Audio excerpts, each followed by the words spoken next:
Theophilus yang mulia, banyak orang telah berusaha menyusun suatu berita tentang peristiwa-peristiwa yang telah terjadi di antara kita.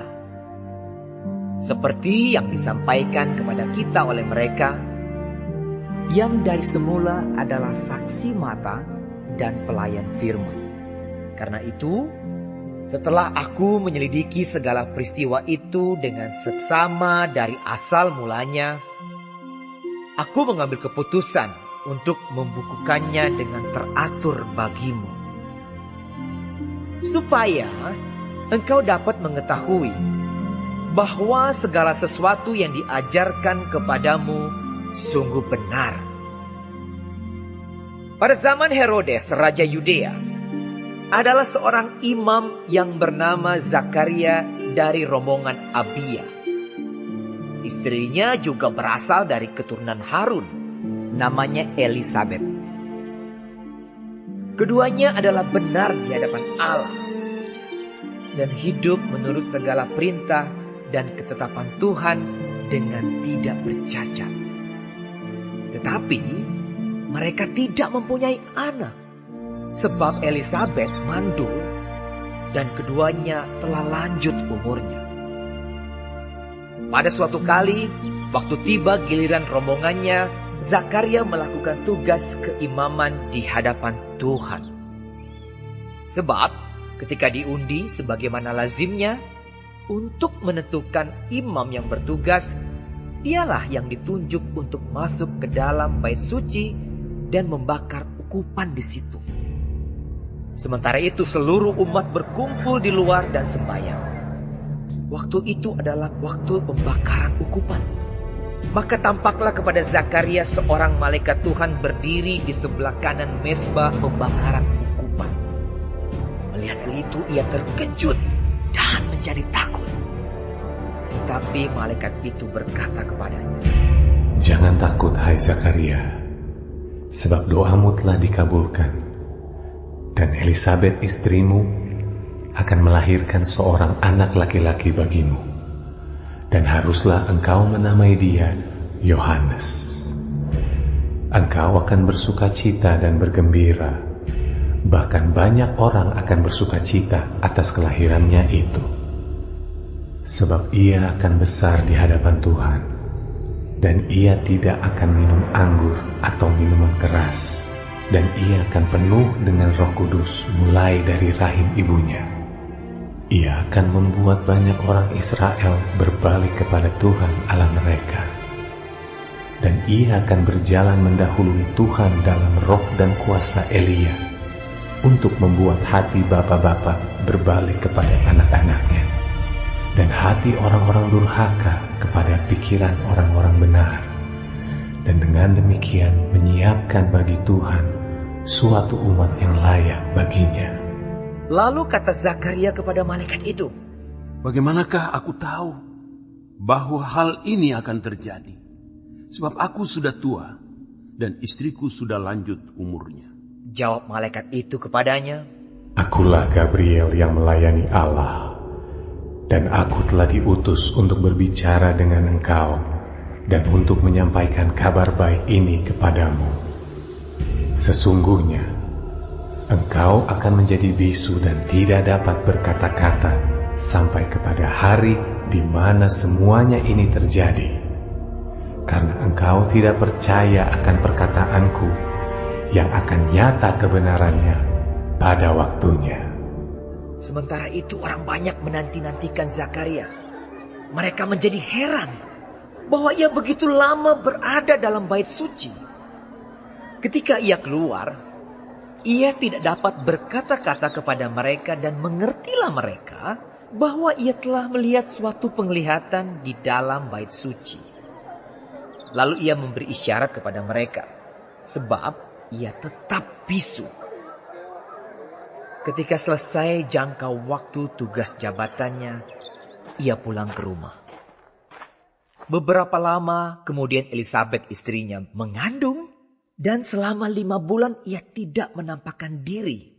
Katanya, "Inilah suatu perbuatan Tuhan bagiku, Dan sekarang ia berkenan menghapuskan aibku di depan orang.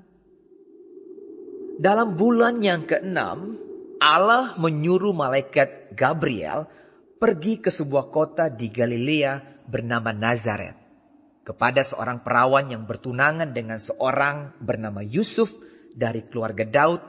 Nama perawan itu Maria. Ketika malaikat itu masuk ke rumah Maria, ia berkata, "Salam hai engkau yang dikaruniai, Tuhan menyertai engkau." Maria terkejut mendengar perkataan itu, lalu bertanya di dalam hatinya, apakah arti salam itu? Kata malaikat itu kepadanya, "Jangan takut hai Maria, sebab engkau beroleh kasih karunia di hadapan Allah. Sesungguhnya engkau akan mengandung dan akan melahirkan seorang anak laki-laki, dan hendaklah engkau menamai dia Yesus. Ia akan menjadi besar dan akan disebut anak Allah yang Maha Tinggi. Dan Tuhan Allah akan mengaruniakan kepadanya tahta Daud, bapa leluhurnya. Dan ia akan menjadi raja atas kaum keturunan Yakub sampai selama-lamanya, dan kerajaannya tidak akan berkesudahan." Kata Maria kepada malaikat itu, "Bagaimana hal itu mungkin terjadi? Karena aku belum bersuami." Jawab malaikat itu kepadanya, "Roh Kudus akan turun atasmu, dan kuasa Allah yang Maha Tinggi akan menaungi engkau. Sebab itu anak yang akan kau lahirkan itu akan disebut kudus, anak Allah. Dan sesungguhnya Elisabet sanakmu itu, ia pun sedang mengandung seorang anak laki-laki pada hari tuanya. Dan inilah bulan yang ke-6 bagi dia yang disebut mandul itu. Sebab bagi Allah tidak ada yang mustahil." Kata Maria, "Sesungguhnya aku ini adalah hamba Tuhan. Jadilah padaku menurut perkataanmu itu." Lalu malaikat itu meninggalkan dia. Beberapa waktu kemudian berangkatlah Maria dan langsung berjalan ke pegunungan menuju sebuah kota di Yehuda. Di situ ia masuk ke rumah Zakaria dan memberi salam kepada Elisabet. Dan ketika Elisabet mendengar salam Maria, melonjaklah anak yang di dalam rahimnya, dan Elisabet pun penuh dengan Roh Kudus. Lalu berseru dengan suara nyaring, Diberkatilah engkau di antara semua perempuan, dan diberkatilah buah rahimmu. Siapakah aku ini sampai ibu Tuhanku datang mengunjungi aku? Sebab sesungguhnya ketika salammu sampai kepada telingaku, anak yang di dalam rahimku melonjak kegirangan.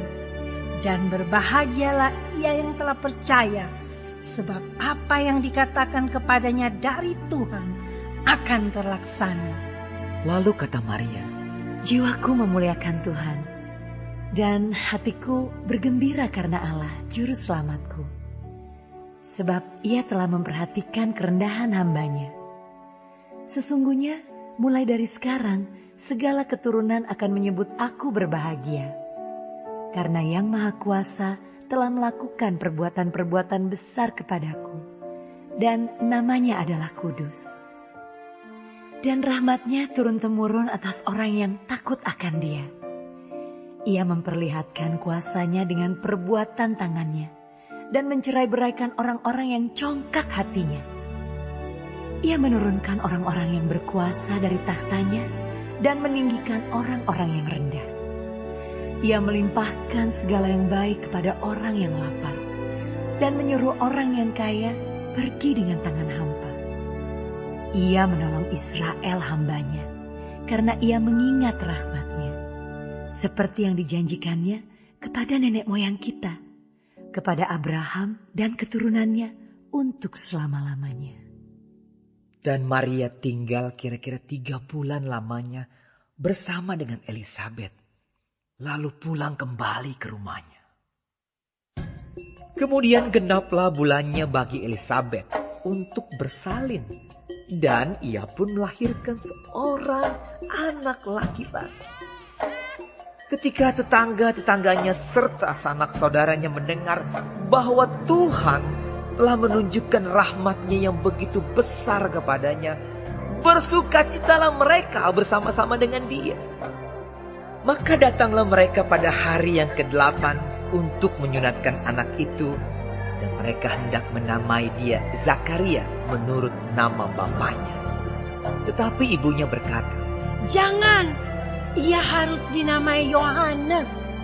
Kata mereka kepadanya, "Tidak ada di antara saudara-saudaramu yang bernama demikian." Lalu mereka memberi isyarat kepada bapaknya untuk bertanya nama apa yang hendak diberikannya kepada anaknya itu.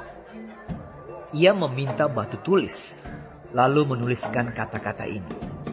Namanya adalah Yohanes. Dan mereka pun heran semuanya. Dan seketika itu juga terbukalah mulutnya dan terlepaslah lidahnya. Lalu ia berkata-kata dan memuji Allah. Maka ketakutanlah semua orang yang tinggal di sekitarnya. Dan segala peristiwa itu menjadi buah tutur di seluruh pegunungan Yudea. Dan semua orang yang mendengarnya merenungkannya dan berkata, "Menjadi apakah anak ini nanti?" Sebab tangan Tuhan menyertai dia. Dan Zakaria ayahnya penuh dengan Roh Kudus lalu bernubuat. Katanya, "Terpujilah Tuhan Allah Israel, sebab Ia melawat umat-Nya dan membawa kelepasan baginya. Ia menumbuhkan sebuah tanduk keselamatan bagi kita di dalam keturunan Daud, hamba-Nya itu. Seperti yang telah difirmankannya sejak purbakala oleh mulut nabi-nabinya yang kudus, untuk melepaskan kita dari musuh-musuh kita dan dari tangan semua orang yang membenci kita, untuk menunjukkan rahmat-Nya kepada nenek moyang kita dan mengingat akan perjanjiannya yang kudus, yaitu sumpah yang diucapkannya kepada Abraham, bapa leluhur kita, bahwa Ia mengaruniai kita supaya kita terlepas dari tangan musuh, dapat beribadah kepada-Nya tanpa takut, dalam kekudusan dan kebenaran di hadapan-Nya seumur hidup kita. Dan engkau, hai anakku, akan disebut Nabi Allah yang Maha Tinggi, karena engkau akan berjalan mendahului Tuhan untuk mempersiapkan jalan bagi-Nya, untuk memberikan kepada umat-Nya pengertian akan keselamatan yang berdasarkan pengampunan dosa-dosa mereka, oleh rahmat dan belas kasihan dari Allah kita, dengan mana Ia akan melawat kita, surya pagi dari tempat yang tinggi, untuk menyinari mereka yang diam dalam kegelapan dan dalam naungan maut, untuk mengarahkan kaki kita kepada jalan damai sejahtera. adapun anak itu bertambah besar dan makin kuat rohnya, dan ia tinggal di padang gurun sampai kepada hari ia harus menampakkan diri kepada Israel.